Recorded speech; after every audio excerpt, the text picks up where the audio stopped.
मेरे प्यारे दोस्तों, स्वागत है आप सभी का आपके गुजिक चैनल एफरीजा चैनल पे। और आप सबों के लिए बहुत ही शानदार मैथ का वीवीआई ऑब्जेक्टिव क्वेश्चन लेके आए हैं। और ये इतने शानदार ऑब्जेक्टिव क्वेश्चन है, बंद कर दीजिए। इतने शानदार ऑब्जेक्टिव वीवीआई क्वेश्चन है प्यारे दोस्तों, जो इसी तरह के क्वेश्चन आपको एग्जाम में देखने को मिलेंगे। ये 100% की गारंटी है।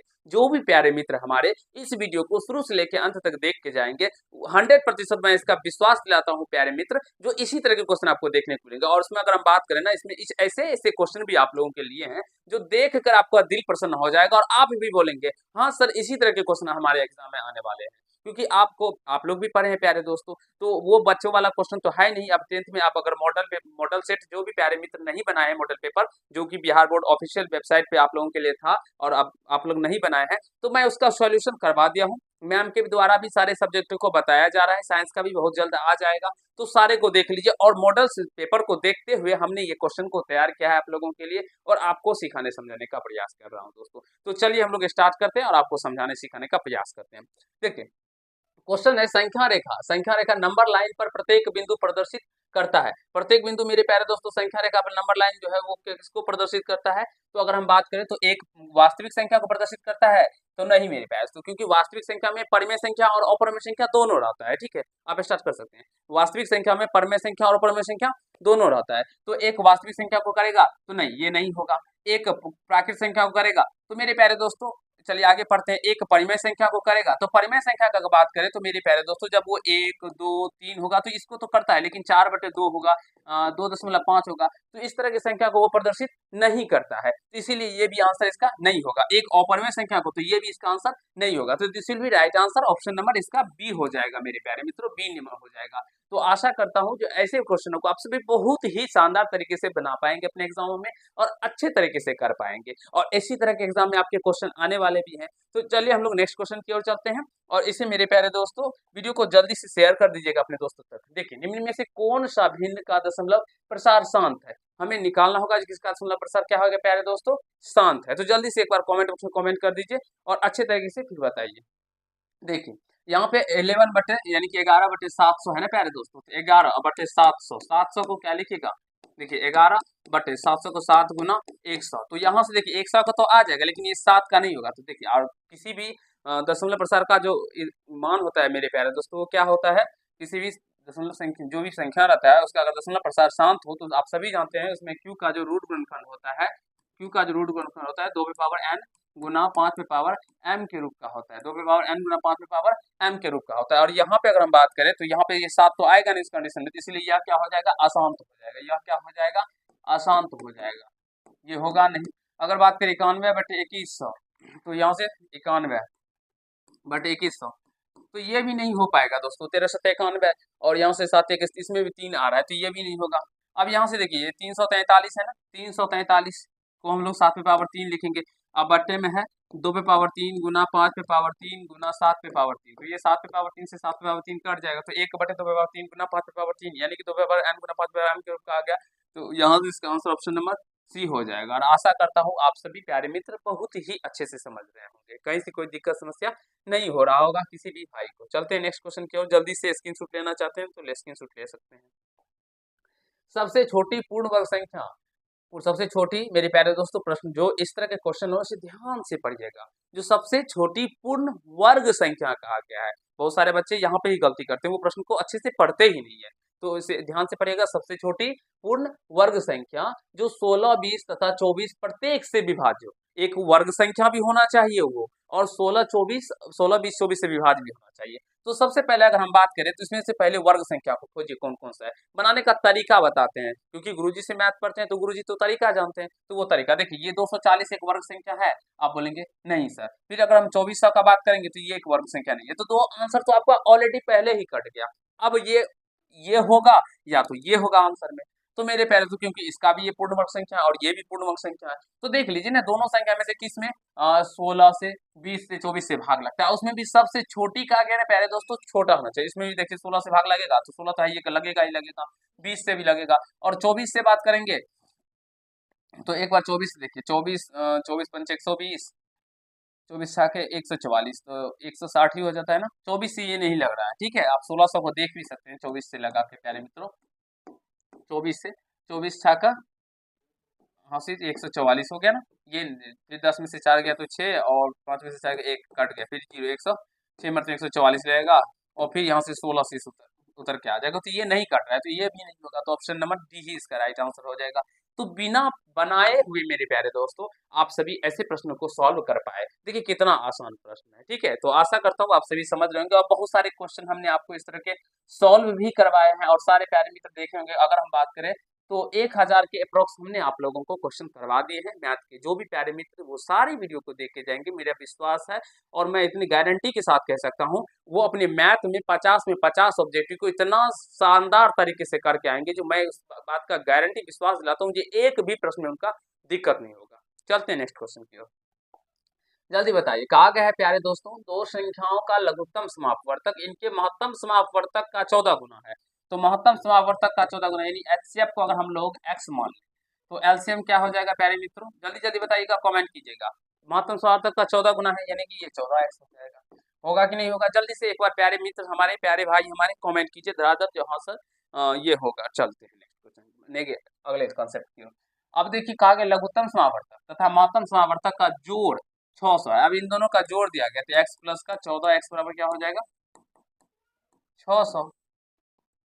तो यहाँ से 15x बराबर क्या हो जाएगा मित्र 600, 15 चौके 60 यानी कि 40। तो x का मान यहाँ से क्या निकल के आ जाएगा 40 निकल के आ जाएगा। x का मान प्यारे दोस्तों क्या निकल के आ जाएगा 40 निकल के आ जाएगा। अब यहाँ से एचसीएफ हम लोगों का 40 निकल के आ गया और एलसीएम का बात करेंगे, एचसीएफ 40 और एलसीएम 14 चौके इसमें गुना कर देंगे 40 से ना x का मान, तो यहाँ से 14 चौके 56, 5 से 60 निकल के आ जाएगा। अब हमें दूसरी संख्या निकालने के लिए कहा गया है, तो दूसरी संख्या बराबर क्या होता है प्यारे दोस्तों एलसीएम यानी 40 गुना एचसीएफ सॉरी एचसीएफ गुना एलसीएम 5 से 60 बटे पहली संख्या, पहली संख्या आप सभी का दिया है 280, यहाँ पे देखिए पहली संख्या दिया है 280, तो यहाँ से 280। देखिए कितना आसान क्वेश्चन है और शायद ऐसे क्वेश्चन अगर आपके एग्जाम में आएंगे प्यारे दोस्तों तो आप इसे छोड़ देना ही समझेंगे, लेकिन बहुत ही आसान क्वेश्चन है, इसीलिए सारे प्रश्नों को सीखने को समझने का प्रयास कीजिए। 4 से कट जाएगा 4 7 8 4 7 28, 7 से 7 8 56 0 यानी कि दूसरी संख्या इसका 80 हो जाएगा। तो जो भी प्यारे मित्र हमारे समझ गए होंगे एक बार बहुत ही अच्छे तरीके से वीडियो को सेशन को लाइक कर दीजिए, क्योंकि बहुत ही अच्छा क्वेश्चन है। अगर इस तरह के क्वेश्चनों को आप सभी सीखते हैं समझते हैं तो चलते हैं नेक्स्ट क्वेश्चन की ओर। जल्दी बताइए इसका आंसर क्या होगा। कहा गया संख्या 23.43 को पी बटे क्यू के रूप में प्रकट किया जा सकता है। देखिए 23.43, तो दशमलव दशमलव यानी 4 3, तो दशमलव हटेगा तो एक दो संख्या 2 जीरो यानी कि 23,343 बटे 100 हो जाएगा मेरे प्यारे दोस्तों। तो इसका आंसर ऑप्शन नंबर बी हो जाएगा। और या इस तरह से भी इसका आंसर निकल के आ सकता है, अगर मेरे प्यारे दोस्तों 23.43 के ऊपर में बार दिया रहता, ठीक है, तो इसका आंसर होता फिर 2343 माइनस का 23 अब बट्टे जितने संख्या के ऊपर बार है उतना 9, दशमलव के बाद ऐसी कोई संख्या है ही नहीं जिसके ऊपर बार नहीं है, तो इसलिए यहाँ से 2300 क्या हो जाएगा 20 ना बट्टे 99। तो ऑप्शन नंबर ए भी इसका हो सकता है, लेकिन अगर उस पर बार होगा तो ठीक है दोस्तों, ये ध्यान रखिएगा। लेकिन फिलहाल इस एक प्रश्न के अगर आंसर का बात करें तो ऑप्शन नंबर बी ही इसका राइट आंसर होगा, ठीक है। अगर बार रहेगा तो इस तरह से रहेगा तो ऑप्शन नंबर ए हो जाएगा। चलते हैं नेक्स्ट क्वेश्चन। कहा गया यदि F x 2x² plus 6x minus 6 का शून्यक अल्फा बीटा हो तो क्या होगा। अल्फा प्लस बीटा बराबर alpha beta, alpha plus beta का मान अल्फा इंटू बीटा से बड़ा होगा यानी ग्रेटर होगा, alpha plus beta less than क्या होगा अल्फा बीटा ग्रेटर देन होगा ना alpha beta, alpha plus alpha beta बराबर 0, ये निकालना पड़ेगा पहले दोस्तों समझिए। अल्फा प्लस बीटा का मान क्या होता है, फॉर्मूला क्या होता है माइनस का बी बटे ए, तो यहाँ से माइनस बी का मान 6 बटे ए का मान 2, 2 3 6, तो माइनस का 3 आ गया। अब अल्फा इंटू बीटा का मान निकालिए तो सी बटे ए होता है, माइनस 6 बटे ए 2 यानी कि 2 3 6, तो माइनस का 3 हो जाएगा, यानी कि अल्फा प्लस बीटा का मान अल्फा इंटू बीटा के बराबर आ गया। तो ऑप्शन नंबर ए ही इसका राइट आंसर हो जाएगा। आशा करता हूँ सारे प्यारे मित्र हमारे समझ गए होंगे, सीख लिए होंगे, कहीं से कोई दिक्कत समस्या नहीं हुआ होगा, ठीक है। चलते हैं नेक्स्ट क्वेश्चन की ओर प्यारे दोस्तों। यहाँ से नेक्स्ट क्वेश्चन की ओर चलते हैं। कहा गया रैखिक समीकरण x प्लस 2y बराबर 5 तथा 3x plus 12y equal to 10 का हल कौन सा हल होगा। एकल हल होगा या कोई हल नहीं होगा या एक से अधिक हल होगा या अंततः बहु बहुआयामी हल होंगे, यानी बहुत सारे हल होंगे। तो देखिए A1/A2 निकालिए ना प्यारे दोस्तों, तो A1/A2 निकालते हैं। A1 का मान 1 और A2 का मान यहाँ से 3, 1/3, B1/B2 निकालिए। एक बार सारे प्यारे दोस्त कमेंट कीजिए धराधर धराधर, जो कि आप सभी समझ रहे हैं। 2/12 हो जाएगा, तो 2 1 का 2 और 2 6 का 12, 1/6 आ गया ना। इसी प्रकार से C1/C2 भी निकालिएगा, लेकिन हम देखेंगे ना यहाँ पे जब देखते हैं तो प्यारे दोस्तों A1/A2 not equal to B1/B2 है ना। A1/A2 जब नॉट इक्वल टू B1/B2 हो मेरे प्यारे दोस्तों, क्या तो इसके केवल एक हल होंगे, यानी एकल हल होगा, एकल हल होगा। और आशा करता हूँ सारे प्यारे भाई हमारे मित्र हमारे समझ रहे होंगे। एक बार धराधर आप सभी कमेंट कीजिए तो क्या आप सभी समझ रहे हैं। किसी भी चैप्टर में आप सभी को प्यारे मित्र दिक्कत हो समस्या हो तो कमेंट कर सकते हैं, मैं आप लोगों को समझाने सिखाने का प्रयास करूंगा। निम्नलिखित में से कौन बहुपद नहीं है, इसमें आप सभी को एक बार कमेंट करना है जो कौन सा इसमें बहुपद नहीं है। हम बहुत सारे ऐसे प्रश्न बता चुके हैं आप लोगों को, तो अब यहाँ पे एक बार आप सभी प्यारे मित्र हमारे कमेंट कर दीजिए, ठीक है। देखिए यह है इस तरह से, अगर बात करें इस प्रश्न को 2/3 x+1, इसको अगर बात करेंगे तो 2 माइनस का x² प्लस का √3 इंटू एक्स, और यह है 1/x माइनस का 1, और यह तो x³ ही है। तो यहाँ से यही बहुपद नहीं होगा प्यारे दोस्तों, क्योंकि x का जब ऊपर लेके जाएंगे तो x का मान माइनस में आ जाएगा, तो ऑप्शन नंबर सी इसका राइट आंसर होगा, बहुपद नहीं होगा। बाद बाकी ये तीनों बहुपद है। 0.3x माइनस 0.37 बराबर 0.37x माइनस 0, इसका मान बताइए प्यारे दोस्तों क्या होगा। सिंपल, कुछ नहीं करना है, इसको इधर लेके आ जाए तो 0.3x इधर लेके आएंगे तो 0, क्या हो जाएगा 37 इक्वल टू माइनस का 0.3, और ये माइनस इधर आएगा तो प्लस हो जाएगा 0.37, ठीक है। कहाँ पे, अच्छा यहाँ पे x भी होगा। अब ये इसमें से ये घटेगा नहीं, ये छोटा है तो घटाएंगे माइनस में लग जाएगा, माइनस का क्या होगा बताइए जल्दी से, 0.07 हो जाएगा इंटू एक्स, और यहाँ पे भी ये घट के क्या हो जाएगा प्यारे दोस्तों 0.07 हो जाएगा, बोलिए। तो x का मान क्या हो जाएगा मित्रों 0.07 बट्टे 0.07, और यहाँ पे माइनस, ये माइनस लग जाएगा क्योंकि यहाँ पे माइनस है ना, ये एक मर्द में कट जाएगा, तो x का मान क्या निकल के आ जाएगा प्यारे मित्रों -1। जो भी प्यारे भाई हमारे ऑप्शन नंबर ए दिए हैं तो वही सही हो जाएंगे। देखिए इस तरह के प्रश्नों को देख के डर लगता होगा प्यारे दोस्तों, लेकिन बहुत ही आसान क्वेश्चन है। बस आप लोगों को ये दशमलव देखिए उलझाने का प्रयास किया गया है, जो आप सभी ऐसे प्रश्नों में उलझ जाए और ऐसे प्रश्नों को नहीं बना पाए, और बनाए भी तो गलती कर दे। लेकिन आप सभी अपने गुरुजी से पढ़ते हैं तो विश्वास मानिए ऐसे प्रश्नों में आपको अपने गुरुजी उलझने तो नहीं ही दे सकते हैं। 6x पे पावर 4 इंटू वाई और 12xy का महत्तम समावर्तक है। देखिए दोस्तों 6x पे पावर 4y और यहाँ से है 12xy, ठीक है। अब यहाँ से HCF निकालना है ना, तो पहले संख्या का HCF निकाल लीजिए। अगर हम 6 और 12 का बात करेंगे, 6 और 12 का, तो इसका HCF कितना हो जाएगा 6 हो जाएगा, होगा कि नहीं होगा। अब यहाँ से देखिए महत्तम सावर्तक में जो संख्या दिया रहता है या जो भी चर रहता है उसमें पावर अगर होना प्यारे दोस्तों तो कम पावर वाला मान होता है। तो यहाँ से 6x पे पावर 4 है, यहाँ पे x पे पावर 1 है तो यही हो जाएगा, यहाँ पे 1 है यहाँ पे 1 है तो यही हो जाएगा, 1 ही वाला ही हो जाएगा। तो यानी 6xy इसका क्या हो जाएगा HCF हो जाएगा। और प्यारे मित्र हमारे सारे अच्छे से समझ गए होंगे ऐसे प्रश्नों को। एक बार जल्दी से आप सभी कमेंट कीजिए। प्यारे मित्रों आप लोग वीडियो को शेयर नहीं करते हैं, तो आप सभी से हम रिक्वेस्ट करते हैं जो एक बार वीडियो को सारे दोस्त शेयर कर देंगे अपने दोस्तों तक भी, क्योंकि आपके शेयर करने से आपके मेरे प्यारे दोस्तों कुछ ऐसे बच्चे होंगे जिसे मैथ समझ में नहीं आता होगा, वो गांव से पढ़ते होंगे, तो फिर उनको भी कुछ ना कुछ बेनिफिट मिल जाएगा, वो भी सीख पाएंगे ऐसे प्रश्नों को देख कर, ठीक है। देखिए यदि 173x प्लस 197y बराबर 149 और 197x प्लस 173y बराबर 221, तो x प्लस x y होगा, x और y का मान निकालना है। ऐसे प्रश्न बताए थे ना मेरे प्यारे दोस्तों। जब बड़ा वैल्यू वाला आ जाए तो क्या कीजिएगा, सिंपली इसको और इसको जोड़ दीजिएगा। तो जोड़ दीजिए 173x में 197x को जोड़िएगा, कितना होगा 7 3 10 1 370 आता है ना, x प्लस 197 में 173 जोड़िएगा 7 3 10 370 y, और इसको जोड़िएगा 9 1 10 4 2 6 7, यह भी 370 ही होता है। 370 कॉमन कर लीजिएगा प्यारे मित्रों, तो यहाँ से x plus Y equal to क्या हो जाएगा 1 हो जाएगा। अब इसमें से घटा भी लीजिएगा, ठीक है, जो बड़ा हो इसी में से इसको घटाइए, इसमें से इसको किसी को, इसमें से इसको ही घटाते 197x में से 173x को घटाएंगे तो क्या निकल के आएगा जल्दी बताइए। 7 में से 3 गया तो 4, और 9 में से 7 गया तो 2, 24 हो जाएगा ना। हाँ 24x होगा। और माइनस का हो जाएगा, क्योंकि ये बड़ा ना, इससे घटाएंगे तो ये उल्टा हो जाएगा, तो यहाँ से माइनस का 24 वाई बराबर में क्या हो जाएगा 221 में से हम लोग 149 को घटाएंगे, पैसा लेंगे तो 21 में से एक 9 गया तो क्या हो जाएगा, 11 में से एक गया 9 हो जाएगा तो 2, एक बचेगा, एक में से 4 निकले 5, 11, 11 में से 4 जाएगा तो कितना होगा 7। अब यहाँ पे बच गया एक, एक में से एक गया कट्टा, यानी 72 हो जाएगा। ठीक है, अब यहाँ से 24 कॉमन कर लेंगे तो यहाँ से बचेगा x माइनस का y बराबर में 24 72 है, तो 24 से कट जाएगा, 24 से 72, एक्स माइनस वाई बराबर में क्या हो जाएगा 3 हो जाएगा। अब यहाँ से x प्लस वाई बराबर 1, एक्स माइनस वाई बराबर 3। अब यहाँ से मान रख के आप सभी बना सकते हैं। x का मान अगर 2 रखेंगे तो 2 प्लस 1 3 हो रहा है, और 2 में से 1 घटेगा तो 3 नहीं होगा, तो इसलिए ये होगा ही नहीं। हाँ, ये तो मुझे थोड़ा सा इधर उधर लग रहा है भाई। 221 में से 149 को घटाएंगे, 11 में से 9 गया 2,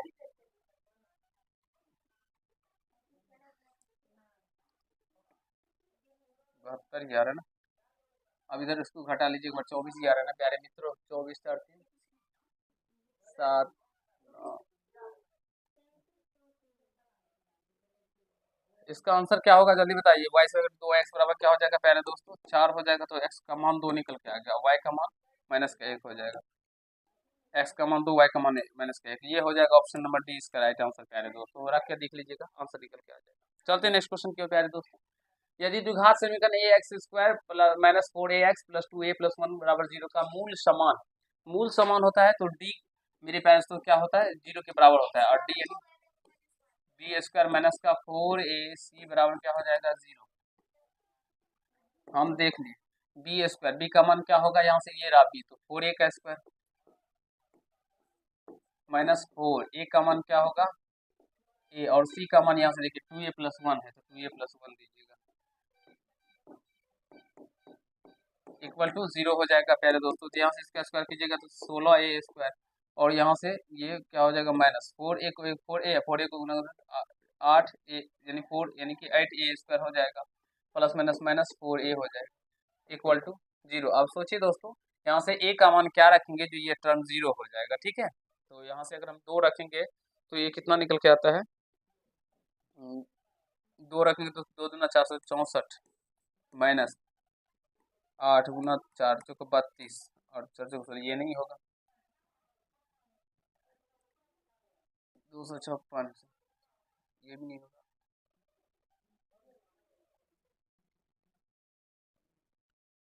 1/2 रखेंगे तो वो भी नहीं होगा प्यारे दोस्तों। इसका आंसर देखें तो 0 है, ये का मान।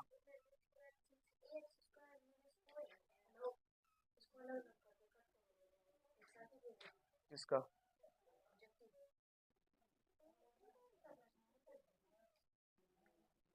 अभी रुक जाइए, 4 कॉमन करेंगे ना, 4a स्क्वायर यहाँ से सॉरी सॉरी घट जाएगा ना, इसको हमने घटाया नहीं, ये घटेगा तो 8a स्क्वायर हो जाएगा माइनस का 4 इक्वल टू 0।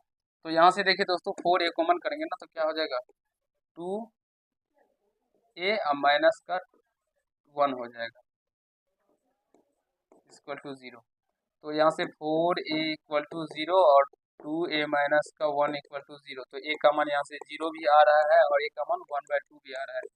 तो प्यारे दोस्तों ये भी हो सकता है 1/2 और ये भी होगा, इसका दोनों आंसर होगा 1/2 और ये भी होगा। ठीक है, जल्दी से बताइए, एक बार कमेंट कीजिए कि आप सभी को भी ये दोनों आ रहा है या नहीं आ रहा है। ठीक है, फिर हम आपको समझाते हैं। यही होगा प्यारे दोस्तों। चलते हैं नेक्स्ट क्वेश्चन की ओर। अगर कहीं से इधर उधर लगेगा ना तो कमेंट कीजिएगा। 64 के वर्गमूल को मेरे प्यारे दोस्तों 64 के घनमूल से भाग देने पर मान होगा 64 में 8 और इसका 4, तो 4 दूनी 8, क्या निकल के आएगा 2 निकल के आएगा। ऑप्शन नंबर बी इसका राइट आंसर हो जाएगा। बहुत ही आसान आसान प्रश्न है दोस्तों। यहाँ से x पावर n प्लस 1 का एक गुना x प्लस 1 है, तो सिर्फ तभी n एक धनात्मक पूर्णांक है, n एक विषम पूर्णांक होगा ना प्यारे दोस्तों, तभी ये होगा। ठीक है, तो इसलिए इसका आंसर बी हो जाएगा, ऑप्शन नंबर बी हो जाएगा। ऐसे प्रश्न पहले भी बता चुके हैं आप सभी को। 15 नंबर अंडर रूट 10 गुना अंडर रूट 15 बराबर है, ये देखिए कितना क्वेश्चन पूछा गया है।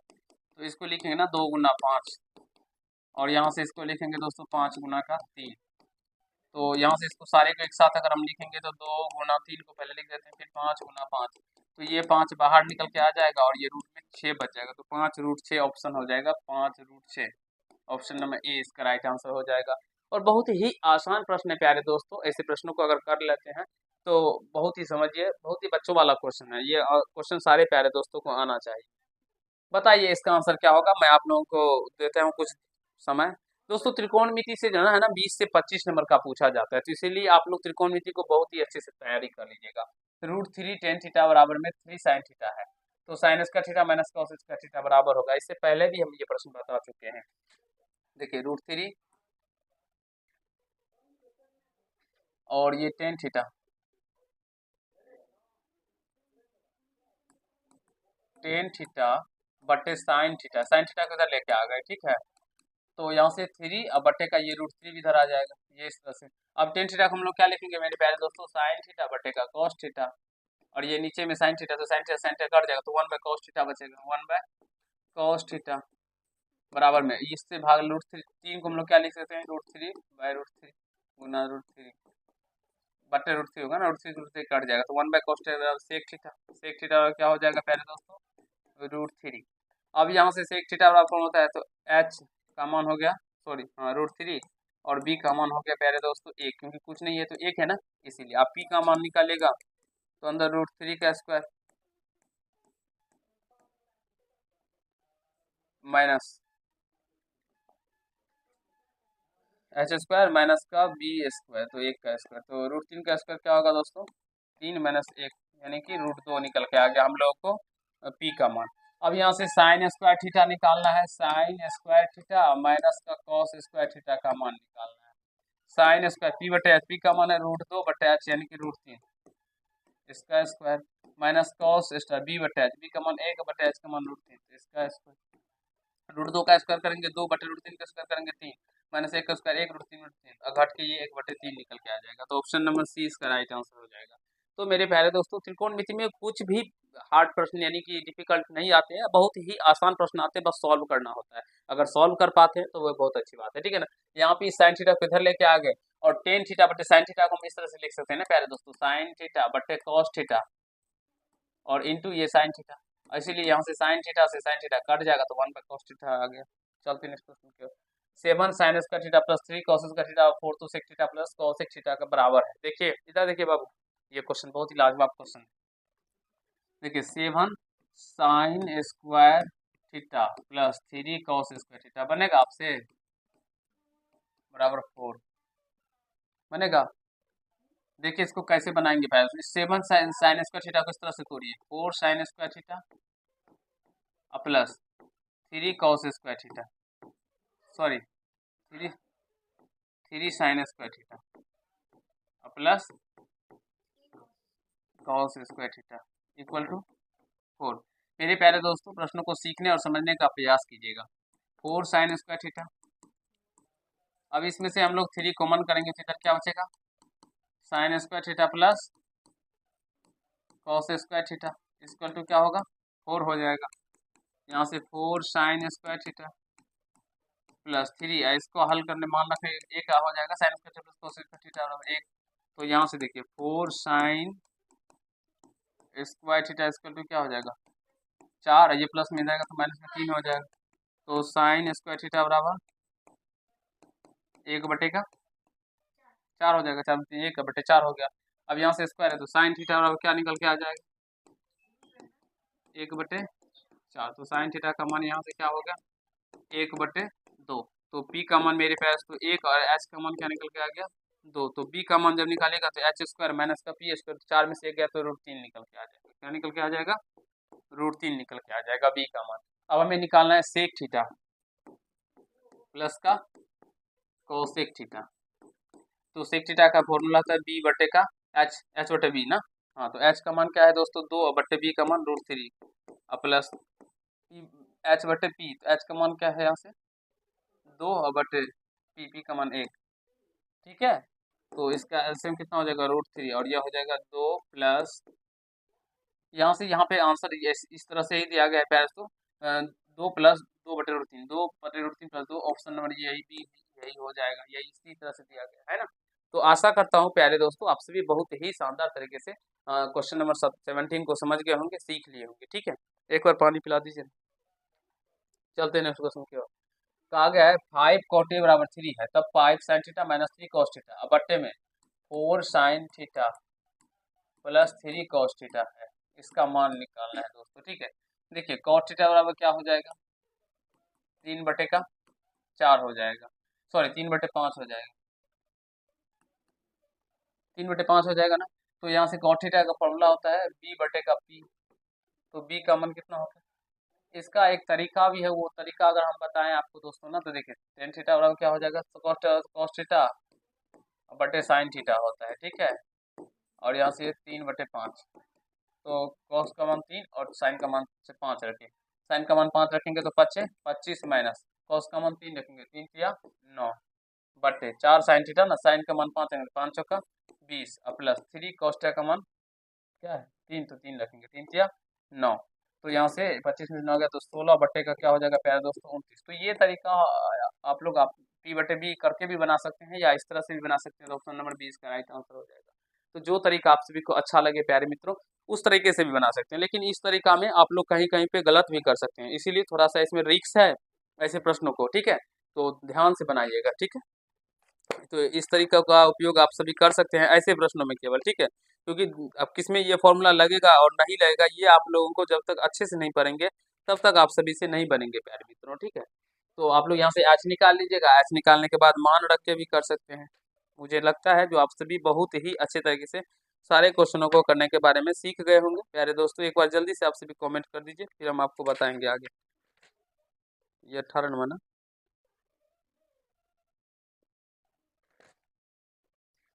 और बहुत सारे हमने मैथ के ऑब्जेक्टिव क्वेश्चन आपको सॉल्व करवाए हैं। ठीक है, तो आप सभी सारे वीडियो को देखिए, जितने भी वीडियो आप लोगों के लिए बनाए गए हैं सारे वीडियो आप लोगों के लिए इंपॉर्टेंट ही हैं दोस्तों।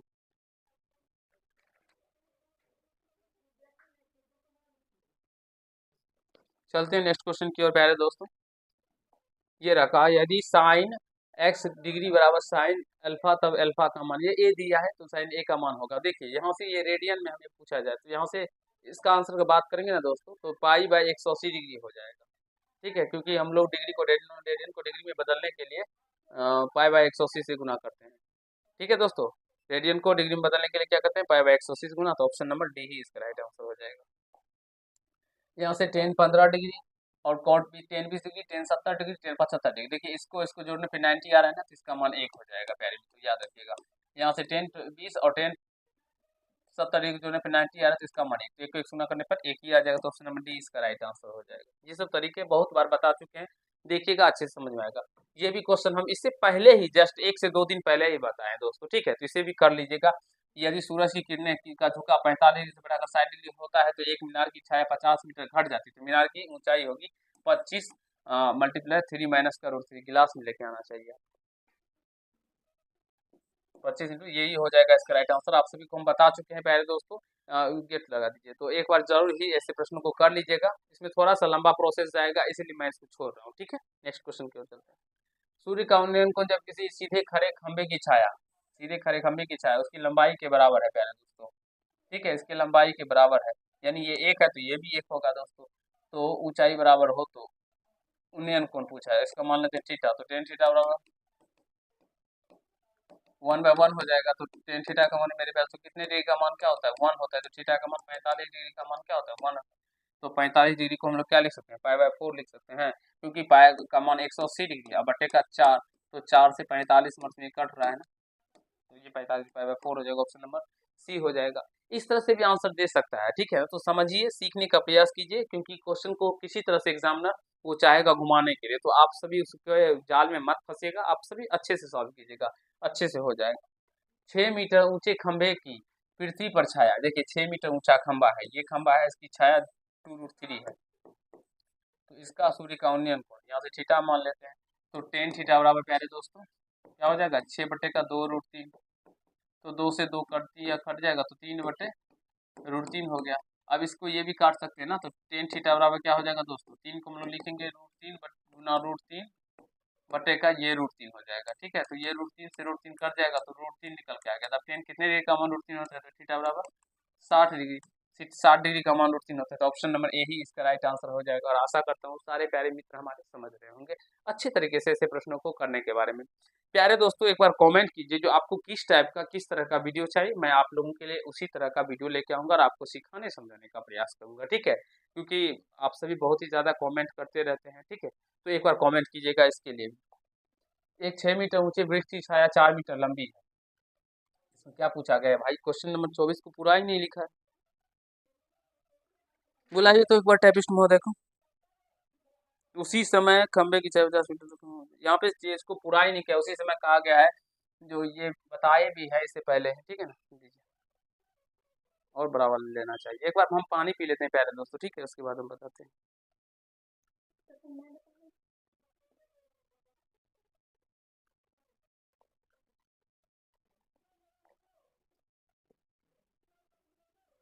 चलिए, कहा गया एक 6 मीटर ऊंचे वृक्ष की छाया 4 मीटर लंबी है, इसमें क्वेश्चन छोड़ा हुआ है। एक मीनार दो यदि दो मीनार ऊंचाई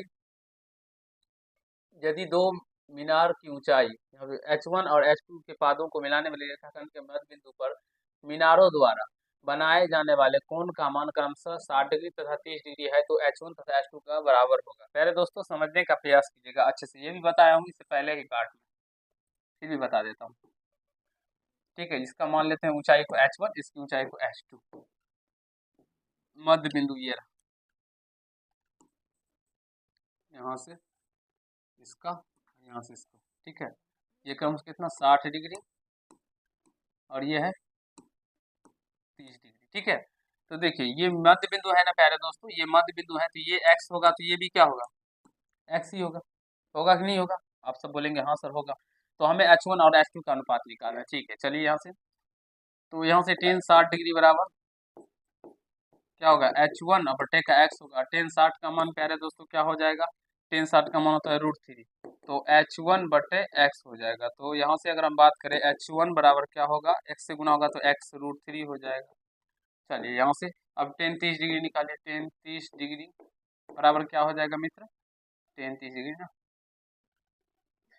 टेन 30 डिग्री बराबर H2 बटे का x, क्योंकि P बटे बी तो ये लंब हो गया, ये आधार हो जाएगा, तो P बटे बी टेन 30 का मान 1 बटे √3 बराबर में H2 बटे x हो जाता है। क्रॉस मल्टीप्लाई कीजिएगा तो √3 H2 बराबर में क्या होगा प्यारे दोस्तों, x।